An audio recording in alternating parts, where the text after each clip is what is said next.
여러분 안녕하세요. 탑뷰 공무원 영어의 대표 강사 김주입니다. 여러분 오늘 5월 19일 지방직 시험 보시느라 정말로 수고 많았습니다. 오늘도 여김없이 대한민국에서 제일 먼저 해설 강의와 총평 및 만담 강의가 올라오는 탑뷰 공무원 영어입니다. 자, 오늘은 5월 19일 지방직에 대해서 총평과 6월 서울직과 그 다음 시험을 어떻게 준비해야 될지에 대해서 제 간단한 느낌점과 전략 같은 거를 좀 공유하고자 해서 이 앞에 카메라에 섰습니다.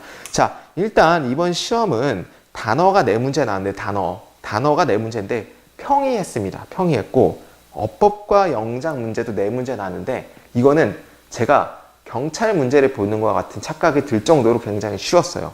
그리고 생활영어 2문제는 정말 이렇게 쉽게 나온 적은 없었습니다. 정말 쉬웠고 그 다음에 일관성 그 부분 카테고리도 굉장히 쉬웠고요. 주제, 주장, 요지 이 부분만 약간 조금 중상?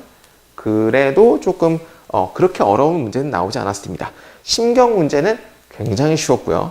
순서 문제 평이했고요. 빈칸 문제 2문제가 조금 어려웠습니다. 이번 시험에서 빈칸 문제만 어려웠고 거의 나머지 제가 이때까지 말했던 것 중에서 뭐 어려웠다, 극상이었다 없었죠? 거의 다 평이했거나 쉬웠습니다.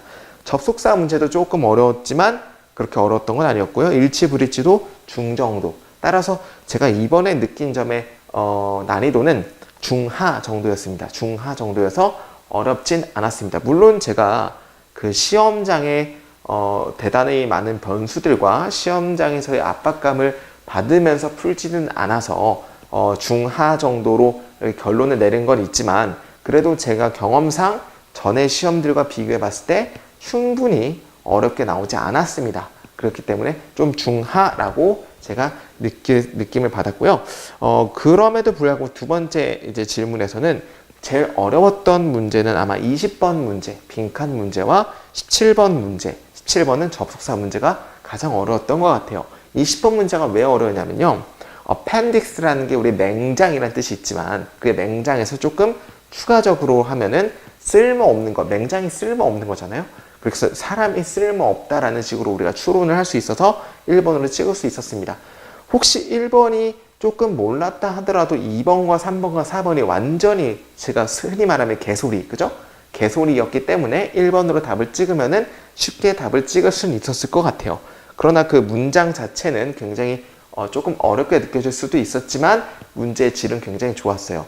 제가 그 작년 12월 그 지방직 해설에서도 문제의 질이 굉장히 좋아졌다고 얘기하고 있는데 이번 역시 문제의 질 또한 좋아졌습니다.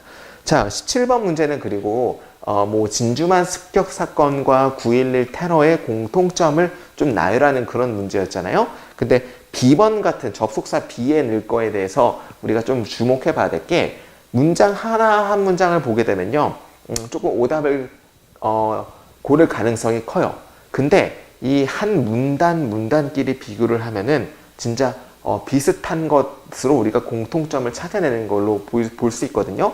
따라서 저희 탑뷰에서 항상 강조하는 탑뷰잉, 멀리서 내다봐서 문단끼리의 비교를 하자라는 관점으로 꼭 보시게 되면 여러분들이 쉽게 답을 찾으실 수 있었을 겁니다. 그죠? 그리고 그렇게 해서 뭐 20번하고 17번 정도가 그나마 조금 어려웠던 문제였던 것 같습니다. 이번 시험에서요. 그죠? 나머지는 그렇게 큰 변별력은 가지지 않았던 것 같아요. 그리고 세 번째가 이제 이번 시험이 주는 교훈은 제가 풀면서 느낀 점이 그냥 기본에 충실하자. 그냥 back to the basic. 기본으로만 돌아가면 된다라는 거였어요. 문법도 저희 문법 특강 찍은 거 다 올라와 있거든요. 4회차에 이렇게 나눠가지고 모든 문법, 모든 기출, 9급 기출의 모든 문법 문제를 푸는 그런 강의가 있는데 그 강의만 봤어도 충분히 맞지 않았나? 그죠? 4번의 강의만 보고 공부를 했어도 충분히 좋은 성적을 받지 않았나? 문법에서는. 그죠? 그만큼 기본에 충실하면 됐습니다. 그리고 또 문법 독해 같은 부분은요. 정말 그렇게 어렵진 않았고 그렇게 까다로웠던 문제도 별로 없었기 때문에 기본적으로 충실하게 여러분들이 단어만 조금 외워주셨으면 쉽게 하지 않았나. 기본에 충실했으면 이번 시험은 조금 어렵지 않았을 것 같았습니다. 그죠? 그 다음에 4번에 이제 시험 점수가 낮게 나오셨다면, 그래서 이제 아마도 제일 중요한 부분인 것 같은데, 시험 점수가 낮게 나오셨다면요, 제가 이번에 좀 세게 말씀드리고 싶은데, 인터넷 강의와 대형 학원 강의에서 수업을 들어도 아마 여러분들이 조금 뭐 특히 거북할 수도 있겠지만 점수의 향상과는 별로 관계가 없어요. 왜냐하면은 제가 영어를 가리키는 테솔이라는 영어학과를 졸업을 했는데, 그런 어학에서는 특히 이렇게 대형 강의와 인터넷 강의, 어학에서 제일 중요한 건 쌍방에 있는 커뮤니케이션이 제일 중요하거든요. 근데 대형 강의와 그리고 그 인터넷 강의에서는 자기의 해석한 거와 자기의 생각을 말하지 못해요. 그렇게 되면 어학에서는 굉장히 패시브 러너라고 해요. 수동적인 학습자. 패시브 러너가 되기 때문에 굉장히 별로 성적 향상과 실력 향상과는 도움이 안 됩니다. 따라서 여러분들께서 뭐 저희 탑뷰한테 연락하셔서 듣게 되면 저희는 뭐 8명 이상 가르치지 않으니까 굉장히 조금 도움이 되시겠지만 저희를 꼭 들으라는 얘기가 아니고요. 인터넷 강의와 대형 학원에 너무 이렇게 목말라 했고 또한 거기에 너무 집착했던 분이라면 그렇게 안 하셨으면 하는 바람에서 이렇게 제가 말씀을 드리는 거예요. 오히려 그게 독이 됩니다, 여러분들. 따라서 차라리 과감하게 인터넷 강의와 대형 학원 수업을 조금 옆에다 제껴두고 혼자 공부를 하는 게 어떨까? 혼자 공부하면서 모르는 것들은 해설지와 비교하고 혹은 옆에 뭐 질문할 수 있는 사람을 두면 굉장히 좋겠지만 뭐 그런 역할은 저희 샤레트 에듀 플러스 친구를 추가를 하셔서 모르는 것들을 물어보면은 제가 언제든지 답변해 드리니까 그렇게 이용하시면 될 것 같아요.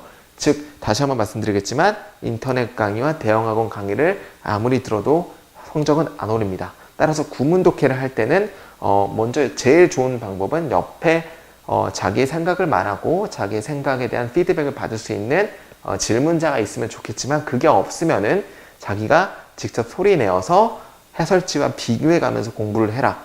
인터넷 강의와 대형 학원에 조금 멀리 떨어져 보면 어떨까 싶습니다. 조금 조심스럽게 말씀드리겠지만 그게 필요할 것 같아요. 그리고 이렇게 소리 내서 말하면서 해석하는 게 얼마나 중요한지에 대해서는 제가 밑에 댓글에 제 칼럼을 이렇게 실어 놓을 테니까 칼럼 한번 보시고 꼭 언어학은 소리 내서 공부를 하셔야 되거든요. 소리 내서 꼭 공부하셨으면 좋겠습니다. 자, 그리고 문법 같은 경우는요, 다시 한번 말씀드리겠지만, 문법은 기출문제 5번만 풀면 됩니다. 오해독하라는 얘기예요. 오해독하면서 거기에서의 몰랐던 개념들을 좀 더 추가해 주는 식으로 해서 매일 똑같은 얘기를 하거든요. 자신의 한 문법책을 만들라. 그게 제가 제일 빨리 제일 점수를 가장 많이 향상시킬 수 있는 방법이라 말씀드리고 싶습니다. 됐죠? 좋습니다. 그러면은 뭐 정리를 하자면은 인터넷 강의와 대형 학원에서 조금 멀어져서 소리 내서 직접 해석하시고 그 뭐 질문자가 있으면은 질문자의 피드백을 받는 게 제일 점수가 좋게 향상할 수 있는 방법인 것 같습니다. 자, 5번은 이제 서울직 대비인데요. 서울직이 이제 거의 한 달 남았잖아요. 6월 23일인데 서울직까지는 2가지를 말씀드리고 싶어요. 첫 번째는 모의고사를 하루에 동영을 꼭 2회씩 푸시는 거. 꼭 2회씩 푸셔야 됩니다. 한 달 남은 기간에는 영어에서는 제일 중요한 게 그 감각이 중요하거든요. 실제적인 감각을 끝까지 우리가 유지할 수 있게 하루에 모의고사 동영 2회 정도 푸시는 걸 추천드리겠습니다. 이 기간 동안에는 여러분들 소위 말하는 되게 많이 문제를 풀어야 되는 그런 기간이에요. 따라서 하루에 2회 정도 동영 모의고사를 꼭 푸시고 거기에 대해서 해설하시고 단어 정리하시고 그렇게 푸시면 좋을 것 같습니다. 그리고 내년에 서울직을 안 보시는 분들은 내년 시험 대비를 하시는 분들은요. 제일 중요한 건요. 2개월간의 기본적인 자기가 기본을 쌓을 수 있는 그런 시간을 꼭 할애를 하셔야 됩니다. 그냥 문제만 풀고 단어만 외우고 이게 중요한 게 아니고 한 문장을 어떻게 읽는지에 대해서 꼭 여러분들이 배울 수 있는 2개월간의 기본 쌓는 실력, 그 기간. 근데 대부분의 사람들이 이거를 시간 낭비라고 바로 치부해버리고 단기에 목말라 해서 바로 그냥 한 문장 읽고 답 찍으려고 그러고 뭔가 핵심 문장이 어디 있는지 막 이런 것만 찾으려고 하는데 절대 그렇게 하면 안 됩니다. 여러분들이 2개월 정도의 기본을 쌓을 수 있는 시간을 꼭 준비해 주셔가지고 2개월 정도 한 문장 한 문장 진짜 말로 해석해 보시고 안 되는 건 왜 안 되는지 보시고 여러분들이 꼭 2개월 동안 기본을 쌓는 실력을 가지신 다음에 그 다음에 기출문제를 꼭 풀어보시고요. 그 다음에 동영 모의고사로 모의고사 문제를 많이 풀어보셨으면 좋겠습니다. 자, 여러분들 정말 다시 한번 수고했다고 말씀드리고 싶고요. 저희 탑뷰 강의 다음에서는 바로 해설 강의가 올라오니까요. 여러분들이 푸셨던 것과 제가 어떻게 바라본 건지에 대해서 한번 비교 분석하셨으면 정말로 좋겠습니다. 여러분들 다시 한번 이번 시험 보신 거에 대해서 정말로 수고 많으셨습니다. 감사합니다.